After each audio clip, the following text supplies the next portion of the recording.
जय हिंद, वंदे मातरम। साथियों, आज मैं आपके लिए नेट और जेआरएफ को लेकर के कंप्लीट वीडियो लेकर के आया हूं। इसमें आपको पूरी डिटेल में बताने वाला हूं कि नेट का एग्जाम क्या होता है, जेआरएफ क्या होता है, इसके लिए एलिजिबिलिटी क्राइटेरिया क्या होता है, जेआरएफ के लिए कौन कौन अप्लाई कर सकते हैं, क्या एज लिमिट होती है, करने के बेनिफिट क्या है। तो आपके नेट और जेआरएफ को लेकर के जितने भी क्वेश्चन हैं उन सब का आंसर आपको आज की इस वीडियो में मिलने वाला है। तो यदि आप भी जानना चाहते हैं नेट और जेआरएफ के बारे में तो वीडियो में अंत तक बने रहिएगा, वीडियो को स्किप मत कीजिएगा। तो चलिए साथियों, बिना किसी देरी के करते हैं आज की वीडियो शुरू। साथियों, वीडियो शुरू करने से पहले एक छोटी सी रिक्वेस्ट है कि यदि आप चैनल पर पहली बार आए तो चैनल जरूर सब्सक्राइब कर लीजिएगा, बेल आइकन को प्रेस कर लीजिएगा, क्योंकि मैं आपके लिए इसी तरीके की इंफॉर्मेशन वीडियो लाता रहता हूं।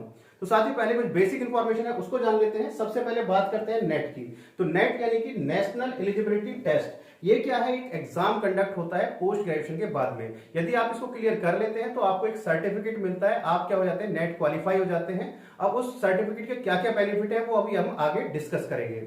अब इस एग्जाम को जो कंडक्ट कराता है वो कौन कराता है? एनटीए कराता है, यानी कि नेशनल टेस्टिंग एजेंसी। ये एग्जाम एनटीए के द्वारा कंडक्ट कराया जाता है।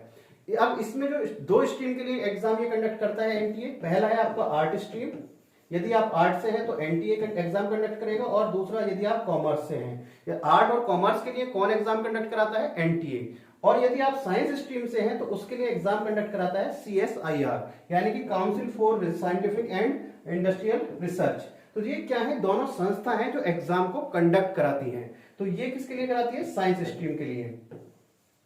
ये साइंस स्ट्रीम के लिए एग्जाम कंडक्ट कराती है। इससे आगे बात करें साथियों, नेक्स्ट होता है जेआरएफ, जूनियर रिसर्च फेलोशिप। यदि आप यूजीसी नेट में अच्छा स्कोर कर लेते हैं तो आपको मिल जाता है जेआरएफ। तो इसमें अभी पूरी डिटेल में बात करेंगे कि जेआरएफ किसको मिलता है, कौन कौन अप्लाई करते हैं। तो ये कुछ बेसिक इंफॉर्मेशन थी जिस पर अभी हमने डिस्कस किया। तो चलिए साथियों आगे बढ़ते हैं, आगे बात करते हैं एलिजिबिलिटी क्राइटेरिया की, यानी कि नेट के लिए कौन अप्लाई कर सकता है और जेआरएफ के लिए कौन कौन अप्लाई कर सकता है। तो साथियों, सबसे पहला पॉइंट है आपका कि यदि आपको यूजीसी नेट के लिए फॉर्म फिल करना है तो आपने अपना क्या किया हुआ हो? पीजी किया हुआ हो, यानी कि मास्टर डिग्री की हुई हो। यदि आप मास्टर डिग्री के फाइनल ईयर में हैं तो भी आप अप्लाई कर सकते हैं। अब बच्चे मेरे से क्वेश्चन पूछते हैं कि सर हमने प्राइवेट से किया है, डिस्टेंस से किया है पीजी, तो क्या हम अप्लाई कर सकते हैं? बिल्कुल आप कर सकते हैं, कोई प्रॉब्लम नहीं है। आपने अपना पोस्ट ग्रेजुएशन किसी भी मोड में किया है तो आप अप्लाई कर सकते हैं। सिर्फ आपका पोस्ट ग्रेजुएशन क्या हो, कंप्लीट हो या फिर उसके फाइनल ईयर में हो। इसके साथ साथ यदि आपकी कैटेगरी क्या लगती है? जनरल, तो आपके पोस्ट ग्रेजुएशन में 55% मार्क्स होना अनिवार्य है। तो आपके जनरल कैटेगरी वालों के लिए कितना? 55% मार्क्स होना अनिवार्य है पोस्ट ग्रेजुएशन में। यदि आपकी कैटेगरी लगती है ओबीसी, एससी, एसटी, तो वहां पर आपको 5% की छूट मिलती है, तो आपके 50% पर भी आप फॉर्म फिल कर सकते हैं। इससे आगे बात करेंगे एज लिमिट। तो साथियों, इसके लिए कोई एज लिमिट नहीं है, किसी भी एज के व्यक्ति इसके फॉर्म को फिल कर सकते हैं। यदि आपकी पोस्ट ग्रेजुएशन कंप्लीट है तो आप कभी भी इसके लिए फॉर्म फिल कर सकते हैं, कोई प्रॉब्लम नहीं है।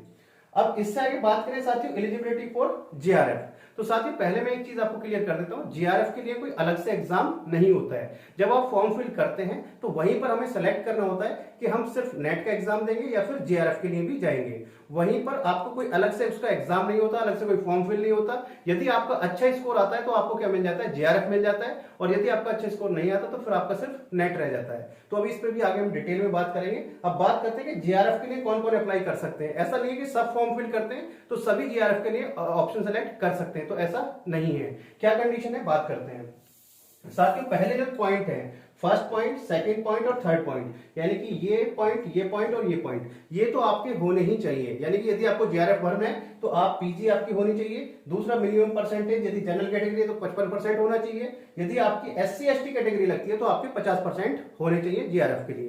तो ये तो तीनों पॉइंट आपके होने ही चाहिए। इसके साथ साथ और कंडीशन क्या है? यदि आप जनरल कैटेगरी से हैं और आपकी एज कितनी है? 30 है, 30 से आपकी एज कम होनी चाहिए, यानी कि 30 तक अगर आपकी एज है तो आप जेआरएफ के लिए अप्लाई कर सकते हैं। याद रखिएगा 30 किसके लिए? जनरल। और साथ के साथ मैंने क्या लिखा है? मेल।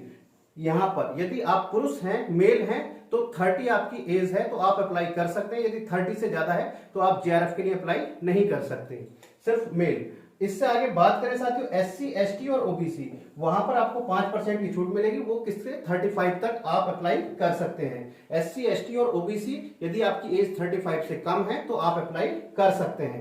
बात करें यदि आप किसी भी कैटेगरी से हैं, फीमेल हैं, चाहे वो जनरल से हैं, एससी हैं, एसटी हैं, ओबीसी है, कोई प्रॉब्लम नहीं है, तो उनके लिए कितना है 35 है। यानी कि अगर आप जनरल से भी हैं और फीमेल हैं तो 35 तक आप अपना जेआरएफ के लिए अप्लाई कर सकते हैं। क्लियर है।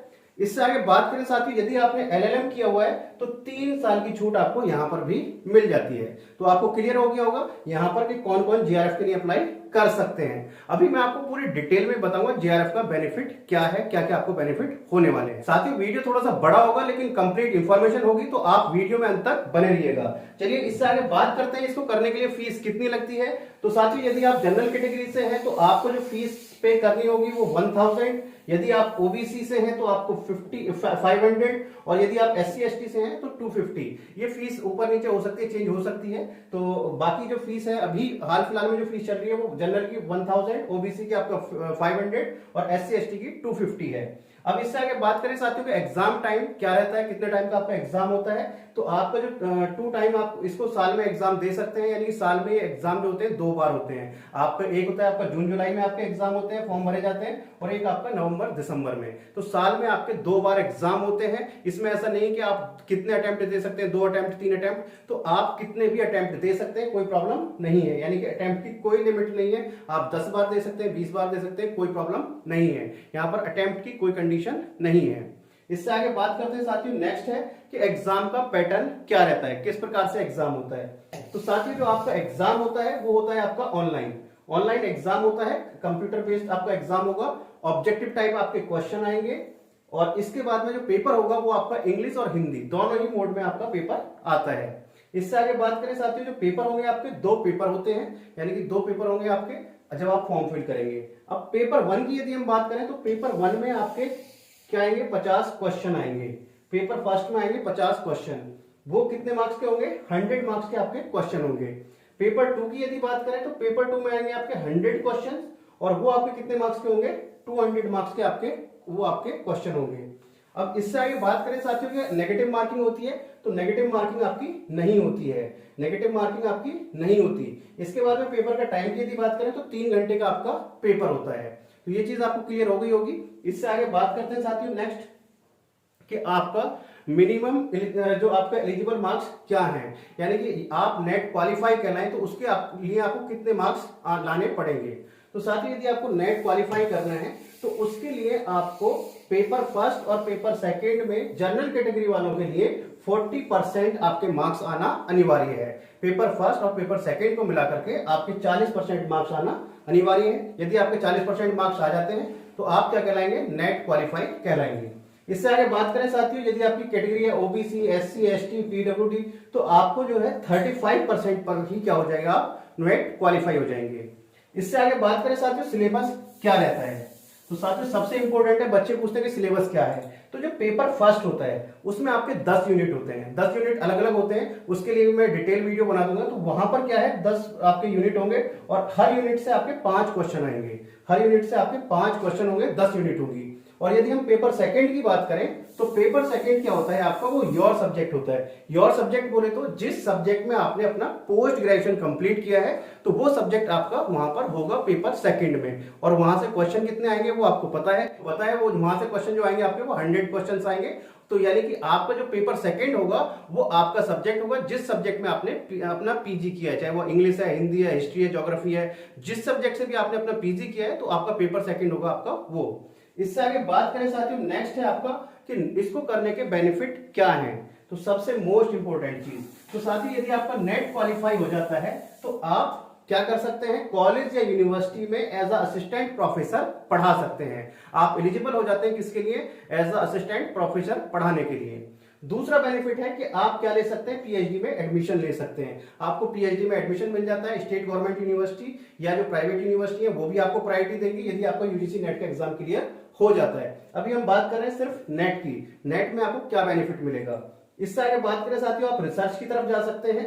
गवर्नमेंट जॉब, बहुत सारी गवर्नमेंट जॉब ऐसी आती है जहां पर प्रायोरिटी दी जाती है, जिनका यूजीसी नेट का एग्जाम क्लियर है तो उनको प्रायोरिटी दी जाती है। तो ये बेनिफिट है आपके किसके, नेट वाले बच्चों के लिए। इससे आगे बात करें साथियों कि जेआरएफ, यानी कि यदि आपका यूजीसी नेट का एग्जाम क्लियर हो जाता है और उसमें आप अच्छा स्कोर करते हैं और आपको मिल जाता है जेआरएफ, तो उसकी क्या बेनिफिट है। तो साथियों जेआरएफ वालों को ये तो बेनिफिट मिलने वाले हैं ही, सारे बेनिफिट ये तो मिलेंगे ही, साथ के साथ आपको और क्या बेनिफिट मिलेंगे उसकी बात करते हैं। तो साथियों यदि आपको जेआरएफ मिल जाता है, जूनियर रिसर्च फेलोशिप मिलती है, तो आप क्या कर सकते हैं, एडमिशन ले सकते हैं किसी भी सेंट्रल गवर्नमेंट यूनिवर्सिटी या स्टेट गवर्नमेंट यूनिवर्सिटी में। वहां से आप पीएचडी कर सकते हैं, रिसर्च कर सकते हैं, और आपको रिसर्च करने के लिए जो आपकी गवर्नमेंट है वो क्या देगी, पैसा देगी, फेलोशिप देगी। और वो पैसा कितना मिलेगा, काफी पैसा मिलता है, अभी हम उसके बारे में भी डिस्कस करेंगे। यानी कि आपको दो तरीके से वो स्कॉलरशिप दी जाती है, पहली स्कॉलरशिप आपकी 3 साल के लिए और दूसरी है 2 साल के लिए, यानी कि कंप्लीट 5 साल आपको पैसा दिया जाता है, सरकार 5 साल आपको पैसा देगी और लगभग आपको 25 लाख के आसपास आपको पैसा मिलने वाला है।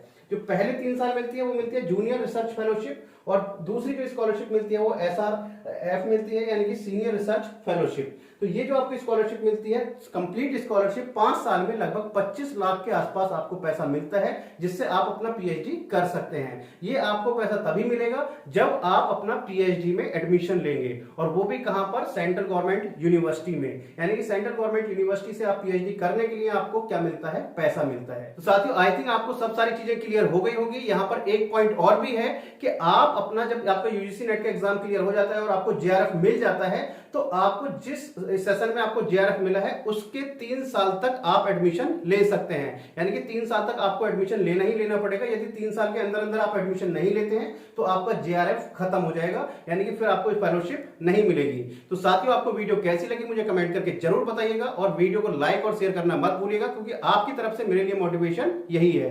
तो चलिए साथियों मिलते हैं आपसे नेक्स्ट वीडियो में इस तरह की इंफॉर्मेशन के साथ। तब तक के लिए जय हिंद, जय भारत।